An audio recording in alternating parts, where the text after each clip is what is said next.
ಶಿಕ್ಷಣದ ವ್ಯಾಪಾರ ಯಾಕಾಗಿದೆ ಇವತ್ತಿನ ದಿವಸ? ಎಂಎಲ್ಎಗಳು, ಎಂಪಿಗಳು, ಎಂಎಲ್ಸಿಗಳು, ಪ್ರಾಧಿಕಾರದ ಬೇರೆ ಬೇರೆ ರೀತಿಯಲ್ಲಿ ಪ್ರತಿನಿಧಿಗಳಾಗಿರ್ತಕ್ಕಂಥವರ ಮಾಲೀಕರತ್ವದಲ್ಲಿ ಶಿಕ್ಷಣ ಇರೋದ್ರಿಂದ ಶಿಕ್ಷಣದಲ್ಲಿ ಕನ್ನಡ ಉದ್ಧಾರ ಆಗುತ್ತಾ ಹೇಳಿ? ನೀವೇ ಈ ದಂಧೆ ಯಾರಿಂದ ಆಗ್ತಾ ಇದೆ? ನಾವು ನೀವು ಅಲ್ಲ. ಸಾಂಸ್ಕೃತಿಕ ಲೋಕ ಶಿಕ್ಷಣದಲ್ಲಿ ಒಂದು ಮಾತು ಹೇಳಿದ್ದಾರೆ ಮಾನ್ಯ ಮಂತ್ರಿಗಳು, ಬೆಳಿಗ್ಗೆ ಹೇಳಿದ್ದಾರೆ, ಇಲ್ಲಿ ನಾವು ಉದ್ಧಾರ ಮಾಡ್ತಾ ಇದ್ದೀವಿ ಕನ್ನಡವನ್ನ.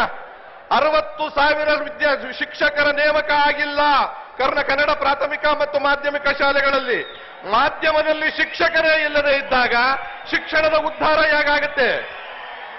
60,000. ಆಮೇಲೆ ಇನ್ನೊಂದು ಹೇಳ್ತಾರೆ, ಸದ್ಯಕ್ಕೆ ಅವರನ್ನ ಭರ್ತಿ ಮಾಡಲ್ಲ, ದುಡ್ಡಿಲ್ಲ ದುಡ್ಡಿಲ್ಲ ದುಡ್ಡಿಲ್ಲ.